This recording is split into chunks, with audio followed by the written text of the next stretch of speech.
Bonsoir. Dans l'actualité ce soir, le président de la République a lancé officiellement ce matin la construction des routes Guékédou-Kissidougou et Kondébadou-Guékédou ainsi que les voiries de la commune urbaine de Guékédou. Les échos, c'est dans un très bref instant. Et puis 45 millions d'euros, c'est l'enveloppe d'une convention de financement que vient de signer à Bruxelles la ministre de la Coopération et de l'Intégration africaine. Les domaines agricoles et sanitaires sont ceux concernés. Il sera également question dans ce journal de la protection des espèces menacées. La problématique est intégrée dans un document qui vient d'être validé. Voilà, c'est tout pour les titres. Bonsoir, merci de préférer la RTG pour vous informer. Je vous le disais à l'instant, le président, professeur Alpha Condé, était ce matin à Guékédou où il a procédé au lancement officiel de la construction des routes Guékédou-Kissidougou et Kondébadou-Guékédou ainsi que les voiries de la commune urbaine de Guékédou. Les populations de cette ville cosmopolite lui ont réservé un accueil des plus chaleureux. Sanassi Keta, compte rendu. Guékédou, la ville de Kendénandembadounon, une ville cosmopolite qui accueille ce samedi 15 novembre 2018 le président de la République. Nombreuses sont les citoyennes et citoyens de cette localité qui fait frontière avec la Sierra Leone et le Libéria qui sont sortis massivement pour réserver au président de la République un accueil chaleureux.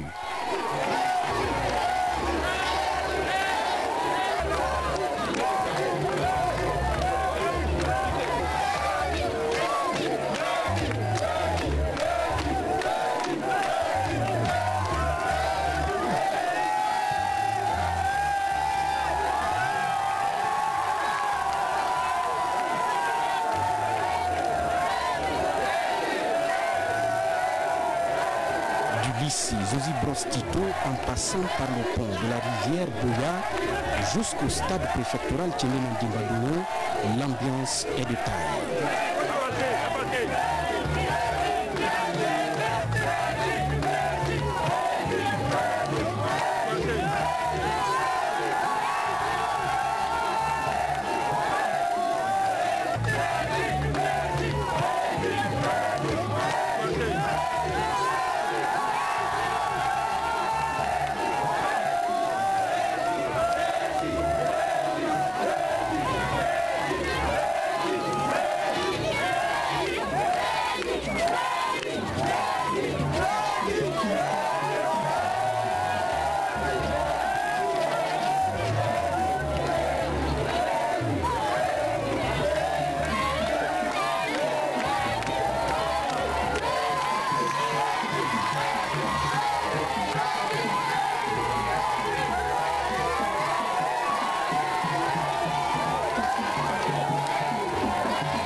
Qui témoigne non seulement de la volonté du chef de l'État à être toujours plus près de sa population, mais aussi et surtout à répondre aux nombreuses aspirations de celle-ci.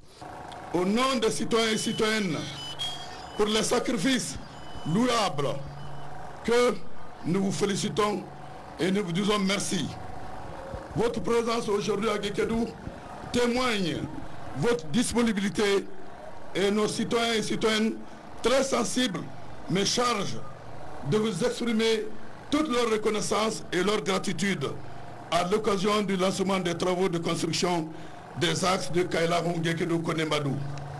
Excellence, Monsieur le Président de la République, malgré votre calendrier bien chargé, vous avez accepté de venir procéder solennellement au lancement des travaux de construction des axes suscités, si indispensables à notre préfecture, aux populations des préfectures et pays voisins.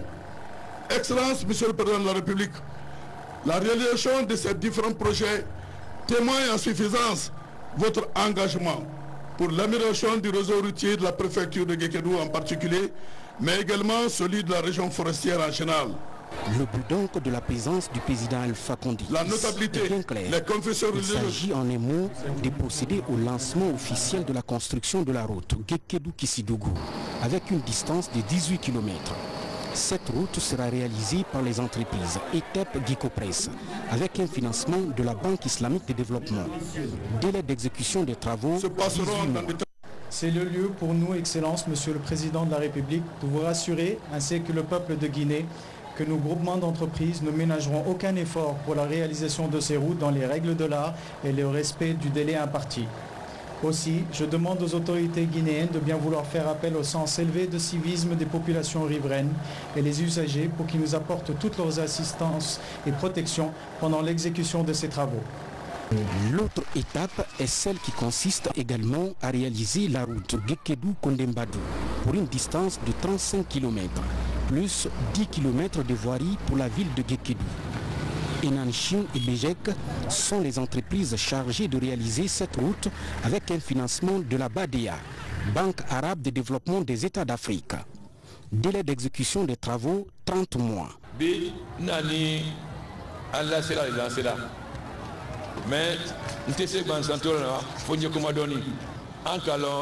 la Guinée sera à Kagalen.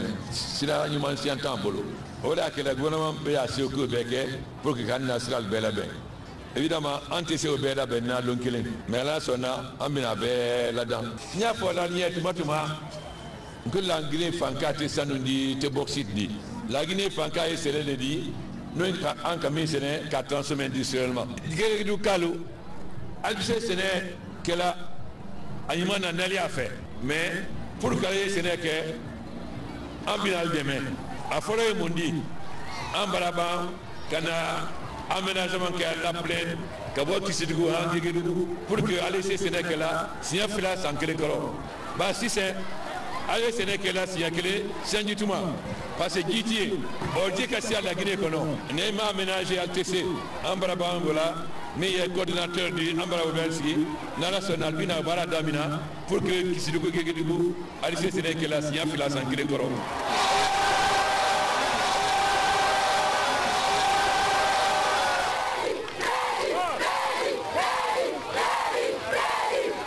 Dans une ambiance festive, le président de la République a fait le tour de cette ville de Tchénène-en-Dembadouno pour venir procéder au lancement officiel des travaux de construction de ces infrastructures routières.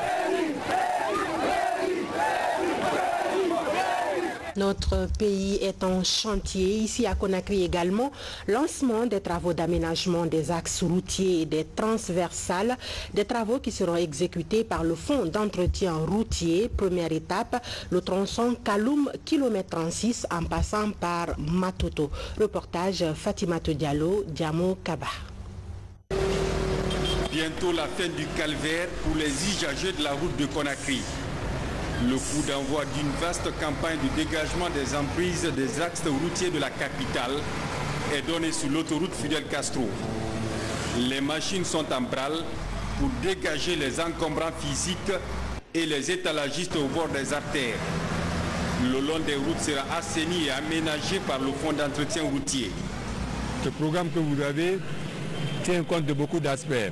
Nous avons d'abord resurfacé la route, faire la signalisation horizontale et verticale, mettre ce qu'on appelle les trottoirs, ces trottoirs qui vont servir aux Guinéens d'avoir les aires de promenade et de stationnement, mais également tous ceux qui sont le long de ces voies ciblées dans ce projet, faire des aménagements pour permettre par exemple aux vendeuses de fruits qui sont en face de nous de s'installer librement avec des latrines qui vont être réalisées à cet effet, mais également les parkings, c'est-à-dire les gens qui vendent des véhicules. Il y aura également un aménagement qui va être fait où ils pourront exposer des véhicules. Là, les vendeurs de bétail, la même chose sera proposée à cette équipe également. Dans cette campagne, les techniciens du ministère des Travaux publics sont assistés par le service de sécurité. L'opération vise à désengorger les voies publiques de la capitale. Nous allons mettre des balises sur instruction du ministre des Travaux publics pour que, une fois qu'on est à 50 mètres d'un carrefour, qu'on ait un couloir dans lequel on va s'introduire et traverser pour éviter beaucoup d'embouteillages au niveau de ces carrefours. Et il y aura également des feux de signalisation, des feux sémaphoriques qu'on va également installer sur près de 20 carrefours. Après la commune de Matoto, cette campagne va s'étendre dans les autres quartiers de la capitale. L'objectif des initiateurs est de garantir la fluidité dans la circulation routière sur tous les axes de Conakry. Autre sujet d'actualité, la poursuite de la session budgétaire à l'hémicycle face aux députés, les ministres de l'Action sociale et du sport, tout comme les précédents. Ces deux ministres sont venus décliner leurs priorités pour 2019 tout en expliquant le plan d'exécution du budget alloué à leur département. Robert Siditolno. C'est un budget sectoriel revu à la hausse que le ministère de l'Action sociale a défendu pour 2019, soit plus de 145 milliards de francs guinéens contre plus de 130 milliards de francs guinéens en 2018. Avec ce budget, la ministre promet la réalisation de plusieurs activités d'intérêt social. Le département assure le troisième pilier de notre devise nationale. À ce titre, en 2019, notre équipe s'attellera au chantier suivant. Le lancement du processus de mise en place du registre social unifié, qui est un système de base de données sur les populations ayant besoin d'aide et d'assistance sociale. La mise en place d'un fonds dédié à l'indigence. La poursuite du soutien à la résilience des orphelins, les familles et communautés affectées par Ebola, l'inclusion et l'autonomisation des personnes handicapées à travers le démarrage du programme national d'inclusion et d'autonomisation des personnes handicapées et la construction des centres régionaux d'apprentissage de métiers pour ces personnes handicapées.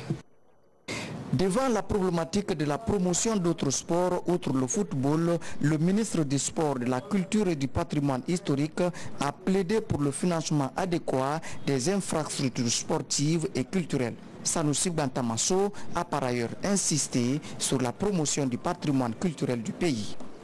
L'essor de celle-ci dans un contexte d'éclosion de talent et de la performance appelle la généreuse compréhension de la République et l'inconditionnel soutien de l'État par la mise à la disposition de mon département de ressources suffisantes pour satisfaire les besoins vitaux d'une jeunesse en éveil et consciente de ses responsabilités historiques. Car le financement adéquat des infrastructures, des activités sportives et culturelles offre à la nation les ingrédients d'une société équilibrée, ouverte et mature qui favorise la perpétuation de ses valeurs.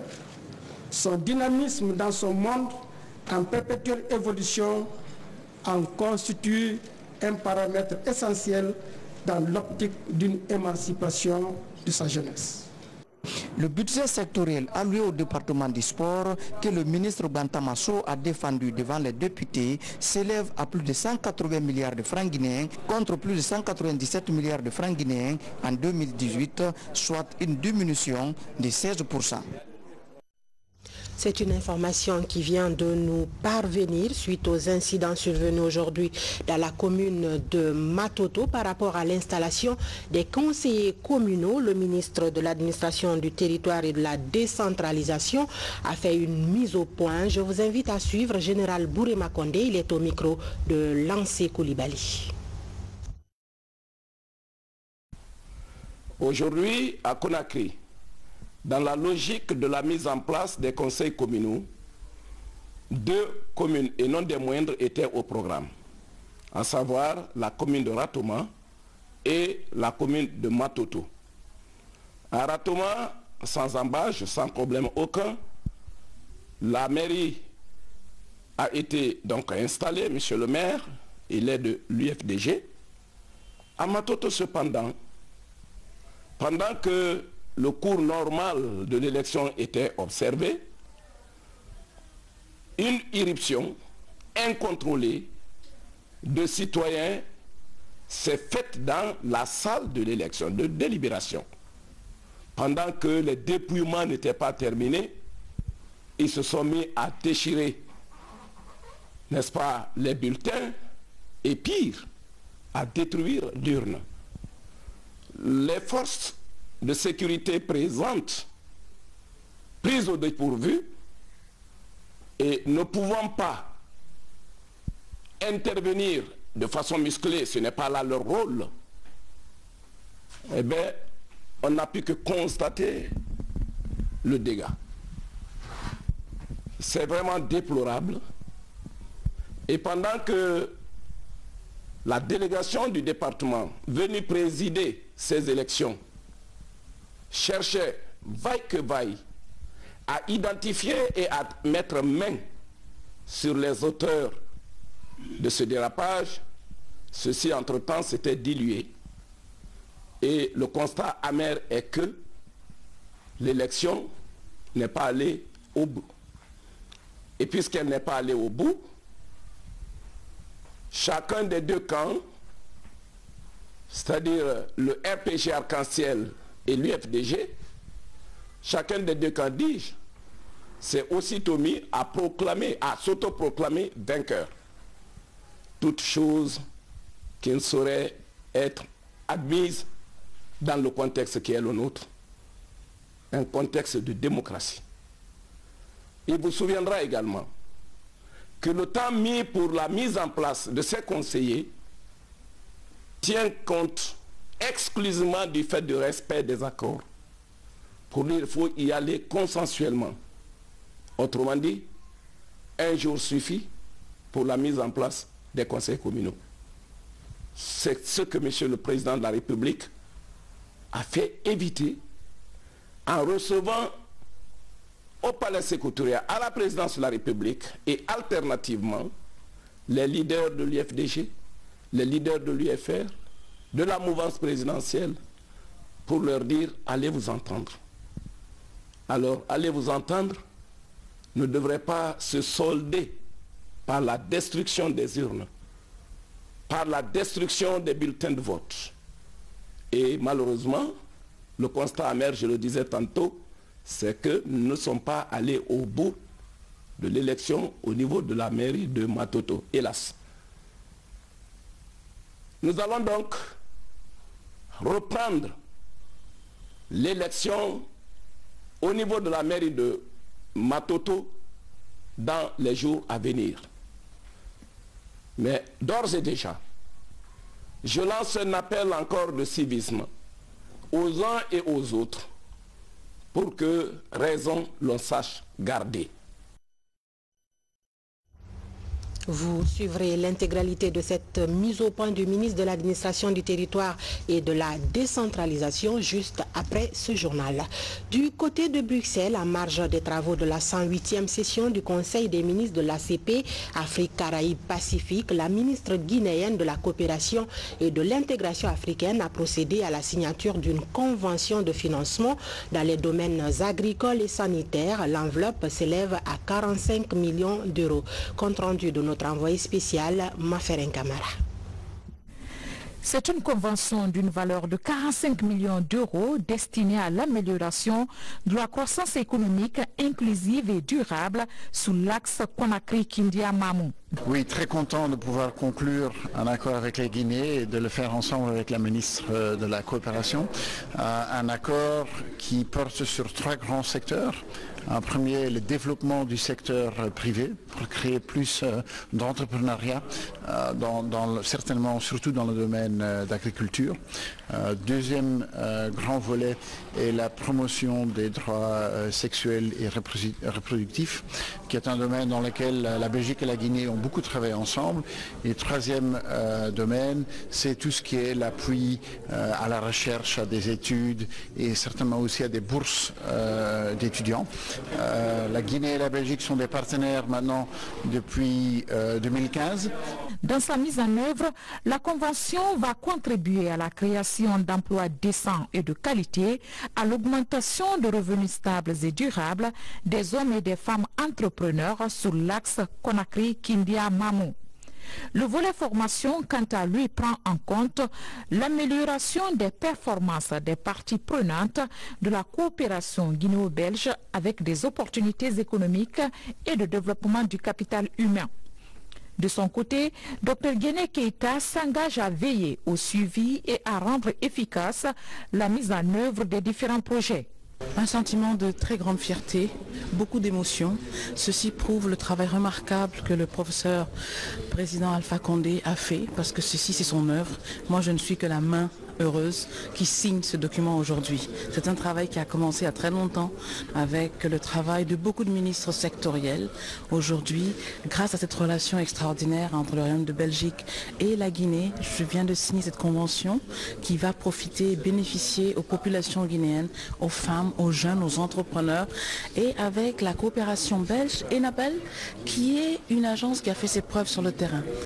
L'obtention de cette convention s'inscrit dans un programme de coopération Guinée-Belgique 2018-2022 approuvé lors de la première session de la commission mixte tenue à Conakry. Sur le plan national, démarrage à Conakry des journées de vaccination gratuite contre la poliomyélite couplée à la vitamine A, commune ciblée Matoto. L'objectif visé par le programme élargi de vaccination est de rayer le nom de cette commune sur la liste rouge du combat contre la polio en Guinée. Tierno Maroufba, lancé Koulibaly. Matoto, la plus grande commune de Conakry, est réputée pour sa réticence envers les agents vaccinateurs de la poliomyélite. Pourtant, la densité de la population est plus élevée dans cette commune.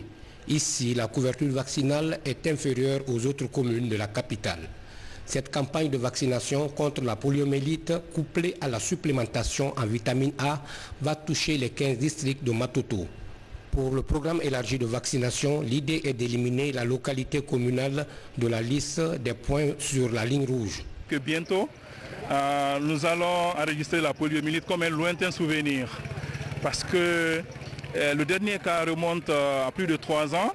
Et face à cette situation, quand on a identifié les cas de poliomyélite, on a élaboré un plan de riposte. Nous sommes en train de mettre en œuvre ce plan de riposte.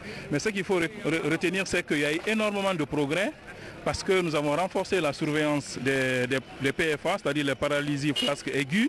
Et depuis 3 ans, on n'a notifié aucun cas de poliomyélite dans notre pays. Donc ça, c'est la bonne nouvelle. Cette campagne de vaccination porte à porte va durer 4 jours. Avec le slogan « Pour la santé de nos enfants, acceptons de les faire vacciner ». Les agents vaccinateurs vont sillonner les 37 quartiers pour toucher plus d'enfants. Les partenaires accompagnent ce programme élargi de vaccination. Pour l'achat du vaccin, plus de 3 milliards de francs guinéens ont été débloqués et plus d'1 milliard pour la supplémentation en vitamine A. Et il y a déjà des efforts importants qui ont permis au pays d'être déclassé de la liste des pays de la circulation. Cependant, le pays demeure sur la liste des pays fragiles. C'est pourquoi nous sommes aux côtés du gouvernement pour faire en sorte qu'au niveau des 15 districts sanitaires qui ont été identifiés, où plus de 2 millions d'enfants âgés de 0 à 59 mois doivent être vaccinés, tous ces enfants puissent être vaccinés afin que la Guinée soit véritablement sur la voie de l'éradication de la poliomyélite. L'objectif recherché, c'est d'avoir au moins 5% d'enfants non vaccinés dans chaque district sanitaire. Et les districts sanitaires visés dans la commune de Matoto, ils sont au nombre de 15. Donc vous voyez très bien que l'enjeu est de taille et la mission, l'objectif est aussi de taille. C'est pourquoi il y a eu toute cette mobilisation. Avec ces journées locales de vaccination, le ministère de la Santé, à travers le programme élargi de vaccination, compte éradiquer la poliomyélite, une maladie redoutable qui peut handicaper un enfant à vie. Éducation à présent, le ministre de la Communication est en séjour de travail dans la région de Boké. Amara Somparé est allé rencontrer les enseignants de cette zone pour les inviter à rejoindre les salles de classe. Reportage Bernard Tonguino. Préoccupé par la situation de l'éducation dans la région, le ministre de l'Information et de la Communication est venu échanger avec les acteurs du système éducatif de Boké.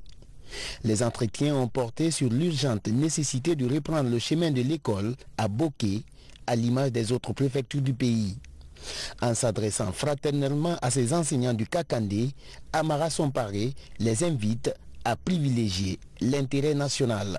L'objectif de cette démarche est très simple. Il s'agit tout simplement de tenter de sensibiliser les enseignants et tout le corps professoral de Bokeh pour les amener à reprendre le chemin des classes. Parce que cela fait maintenant 3 mois que la grève a été déclenchée par le SLEG, mais aujourd'hui, force est de constater que sur la quasi-totalité du territoire national, les cours sont en train de reprendre. À l'exception de Bofa et de Bokeh. Et en tant que ressortissant de la région, il était de mon devoir de venir m'entretenir avec mes concitoyens pour les amener à accepter de reprendre le chemin de la classe. Demain, je compte également m'entretenir avec les enseignants de la sous-préfecture de Kamsar pour leur transmettre le même message. Très attentif au message du ministre de l'Information, le personnel enseignant de Bokeh entend fléchir pour reprendre le chemin des classes. Tous saluent la démarche sensibilisatrice d'un fils de la région. Il est venu à Bokeh d'abord parce qu'il est natif de Bokeh. Il est venu à Bokeh parce qu'il a le souci des enseignants de Bokeh. Il est venu à Bokeh parce qu'il a le souci de la formation des enfants de Bokeh.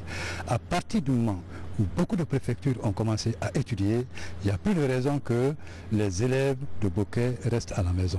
C'est pourquoi il est venu avec un mot de sensibilisation dans une clairvoyance que tout le monde a apprécié, parce qu'il est venu dire la vérité aux élèves, la vérité aux parents d'élèves, la vérité aux enseignants de reprendre le chemin de l'école.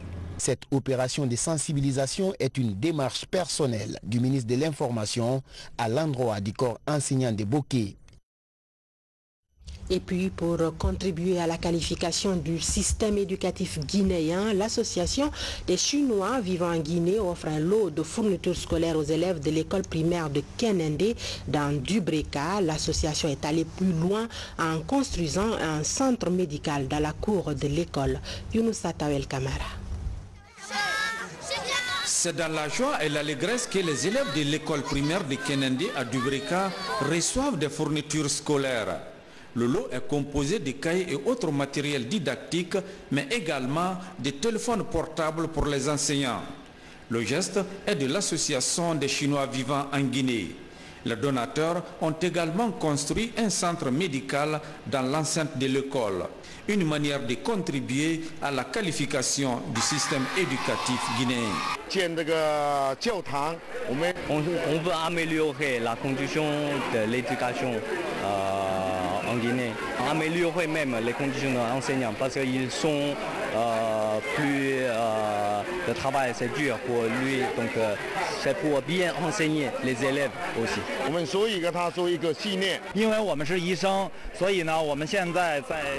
Comme nous sommes les docteurs, et en venant ici, si on a vu quelqu'un qui présente une maladie grave, on peut donner des conseils de santé à ces gens.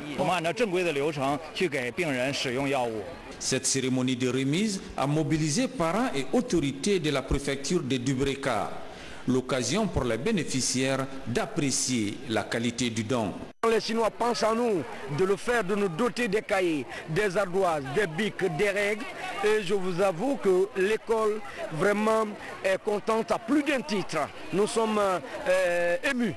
Et je vous avoue que l'enseignement-apprentissage que nous continuons à véhiculer au niveau des enfants va prendre son envol à l'école élémentaire de Kenende et dans le bon sens. Les amis chinois ne sont pas à leur première action sur ce sens. Et c'est des habitués des faits. Ces enseignants se sont habitués, n'est-ce pas, à recevoir des cadeaux donnés par les Chinois. Et tout ce que ces Chinois-là donnent comme cadeau ou comme don, ces dons sont utilisés à bon escient. À travers ce geste, l'association des Chinois vivant en Guinée entend contribuer à l'amélioration des conditions d'études des élèves de cet établissement scolaire de la préfecture de Dubreka. Une formation des formateurs vient d'être organisée à l'attention des cadres et autres agents du ministère de la Jeunesse et de l'Emploi des Jeunes. 11 modules de formation pilotés par le cabinet Vision Consulting International. Cette formation devrait permettre à ces cadres d'améliorer la qualité des services au sein de leur département. Fatima Diallo. C'est la fin de 5 semaines de formation pour 40 cadres et agents du ministère de la Jeunesse et de l'Emploi des Jeunes. Cette formation des formateurs s'inscrit dans la mise en œuvre de la composante 3 du projet BOSSEJ, booster les compétences pour l'employabilité des jeunes. Toutes ces activités de renforcement de capacité que nous organisons ont pour finalité de doter nos institutions de formation et notre administration publique des ressources humaines qualifiées capables de rendre un service de qualité aux citoyens, surtout aux jeunes. Car la première richesse d'une nation, c'est son capital humain. Ce vaste programme est initié par le ministère de la Jeunesse et de l'Emploi des Jeunes. À présent, ces formateurs sont à mesure de dispenser des modules de formation au niveau central et déconcentré sur la gestion des outils de jeunesse. À l'issue de cette formation, nous sommes suffisamment outillés en techniques adéquates de formation et nous nous engageons à démultiplier cette formation au niveau des structures d'encadrement de jeunesse. Ces acquis renforcent le leadership des cadres du département de la jeunesse, un véritable levier pour le développement du capital humain. Mon département est conscient que la qualité des services et par ricochet des indicateurs de développement du secteur de la jeunesse dépend dans une large mesure des ressources humaines qui sont sans doute en amont et en aval de toute action de développement, comme le prouvent les pays émergents. Aussi, la réalisation des changements attendus par les jeunes dans le cadre de la mise en œuvre du projet Booster les compétences pour l'employabilité des jeunes, BOSSEJ, passe obligatoirement par la qualification du personnel, des services et des structures intervenant dans ce cadre. Cet appui institutionnel touche aussi le ministère de l'Enseignement supérieur et de la Recherche scientifique. Il est financé par la Banque mondiale à hauteur de 3 millions de dollars. Il va améliorer la qualité des services au sein de ces départements.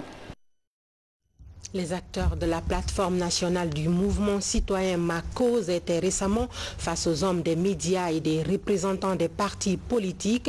Les échanges ont porté sur la nécessité d'ouvrir un débat franc sur la constitution guinéenne afin d'interpeller chaque citoyen sur ses droits et devoirs. Ça, Amara Tolno, reportage.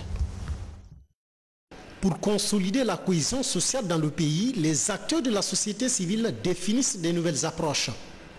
La plateforme nationale du mouvement citoyen Ma Cause ouvre le débat sur la connaissance des droits et des devoirs des citoyens. La disposition de la loi guinéenne face à certains sujets d'intérêt national est aussi abordée. Nous, société civile, en tant que plateforme nationale du mouvement Ma Cause, nous pensons, après une longue réflexion, une longue étude faite sur la situation sociopolitique de notre pays, nous avons jugé opportun de lancer ce débat et ramener, n'est-ce pas, la question sociopolitique de la Guinée dans un espace citoyen. Aux côtés de ces acteurs de la société civile, les représentants des partis politiques et les hommes des médias. Par ces échanges, ces participants comptent promouvoir la culture de la paix et de l'unité nationale à travers un débat franc. Aujourd'hui, ce qu'il faut comprendre, c'est que nous sommes dans une situation précaire, nous sommes dans une situation difficile par une succession de crises que nous avons connues dans notre pays. Donc les uns et les autres aujourd'hui n'ont pas de confiance, si on peut le dire ainsi. Donc il est important qu'il y ait des garanties. Si nous voulons amorcer ce débat maintenant-là, si nous voulons réellement avoir un débat responsable. Créée depuis 2016, la plateforme nationale du mouvement citoyen Ma Cause se veut un espace de consolidation des acquis démocratiques en Guinée. La veille à la bonne gouvernance est aussi l'une de ses priorités. Le Conseil national du patronat de Guinée et l'Organisation internationale des employeurs partagent sur la question de l'économie verte et du développement durable sur la table les approches de la chaîne de valeur pour booster la croissance économique et la création d'emplois en Afrique de l'Ouest et en Afrique centrale. Reportage Aboubakar Junior Camara. Avec les opportunités qu'offre l'économie verte, il devient important pour les pays en voie de développement d'adopter leur économie à ce modèle afin de créer de l'emploi pour les jeunes et lutter efficacement contre la pauvreté. L'économie verte, c'est la préservation du bien-être environnemental dans un contexte de création de richesses. Le concept émerge et ce partage d'expériences entre les employeurs des pays va permettre d'attirer leur attention sur les secteurs de cette économie. Le gouvernement prend acte de vos recommandations et mettra tout en œuvre pour favoriser le dialogue avec les organisations d'employeurs afin d'atteindre les objectifs fixés. Vous avez retenu un certain nombre de secteurs prioritaires comme l'agriculture, l'agro-industrie, l'industrie forestière, la pêche, l'énergie, le recyclage des déchets, le bâtiment et le transport, dans lesquels l'économie verte pourrait faire émerger de nouveaux projets. Quel rôle jouent les associations d'employeurs et quels nouveaux services peuvent-elles développer pour les membres de l'Organisation internationale des employeurs? Quel type de soutien doivent apporter les gouvernements, les organisations régionales, européennes ou internationales? Voici entre autres questions débattues au cours de ce panel. Les exemples de réussite en Centrafrique et en Côte d'Ivoire sont partagés. Oui, l'économie verte, c'est l'économie de façon générale, pas seulement confinée à l'agriculture, ça peut être à tous les autres secteurs d'activité. Donc l'économie verte, en fait, elle a pour ambition, on pourrait dire, de, disons, préserver les acquis, le stock de richesse nationale là, pour les générations futures. Tout ce qui est innovation dans le traitement de l'eau, tout ce qui est innovation au niveau énergétique, au niveau du mix énergétique, les énergies renouvelables, que ce soit solaire, que ce soit éolien, pour apporter des solutions, parce qu'on sait que l'économie verte sans un support énergétique n'apporte pas de développement. La conférence a permis aux panélistes de discuter du rôle de l'économie verte et du développement durable comme moteur de croissance et de création d'emplois. Ils ont examiné des instruments de soutien disponibles pour libérer pleinement le potentiel de l'économie verte. Pour y arriver, les hommes d'affaires encouragent unanimement en premier lieu le maintien de la paix pour des investissements durables. Réunion à Conakry des nouveaux commissaires centraux et chefs de police régionale de l'ensemble du territoire national. Des consignes fermes leur ont été données pour mieux assurer la sécurité des populations. Alpha Isiagaba, Maurice Sidibé. Suite à un profond remaniement, les différentes structures de la police ont été rajeunies pour les rendre plus dynamiques.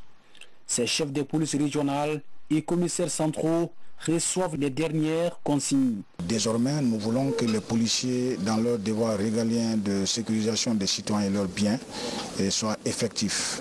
En faisant quoi?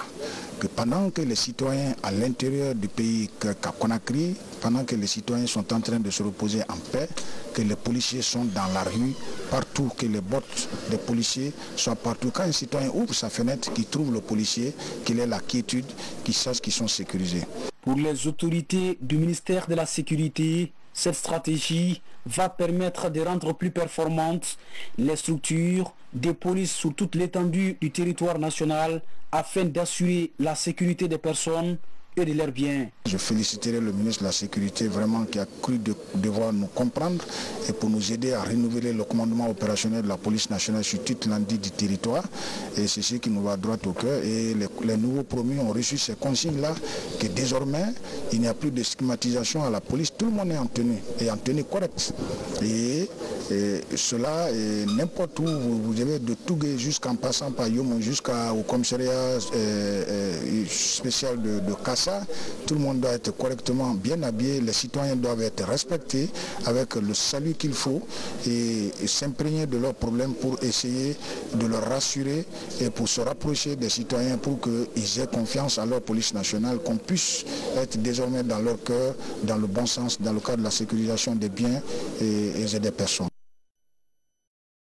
Environnement avec cette question qui préoccupe, comment protéger les espèces menacées? La problématique est intégrée dans un document qui contient également le répertoire des espèces fauniques en voie de disparition. Le document en question vient de faire l'objet d'une validation. Falilou Diallo. Depuis 2013, la Guinée est exclue du CITES, une plateforme dédiée aux négociations commerciales dans la vente des animaux, d'où cette initiative du ministère de l'Environnement pour préserver l'environnement et les ressources fauniques. Une étude menée et les résultats présentés aux acteurs qui mènent cette lutte. Il est important en ce sens que la Guinée, à un moment donné, a été suspendue par le secrétariat de cette convention pour un commerce illicite d'espèces de faune et de flore menacées d'extinction en République de Guinée, où le pays a été ciblé comme étant une plaque tournante du trafic d'espèces de faune intégralement protégées, donc la criminalité faunique. Depuis l'exclusion de la Guinée du CITES, des efforts sont fournis pour sortir de cette liste noire. Toute chose qui passe par une lutte à outrance contre les braconniers. Il y a eu notamment l'arrestation de certains délinquants. Il y a eu la révision du code forestier. Il y a eu la révision également du code de la faune. Mais plus particulièrement, il y a eu surtout la visite de M. le ministre d'État, ministre de l'Environnement, des Eaux et Forêts, sur invitation du gouvernement du Royaume-Uni à Londres. Après le lancement de cette opération, plus de 130 trafiquants ont été arrêtés et des centaines d'animaux saisis des mains des mêmes trafiquants. Avant de terminer l'actualité sportive en plus bref, elle reste marquée par l'ouverture du championnat national de Ligue 1 Pro. C'était le jeudi 13 décembre au stade Filima à Kamsar. Le match d'ouverture avait opposé le CIK aux éléphants de Koléa, un match qui avait été soldé par la victoire du CIK sur le score d'1-0. Voilà, fini ce journal. Merci de l'avoir suivi. Je vous souhaite du plaisir en compagnie de nos programmes. Bonsoir et à demain.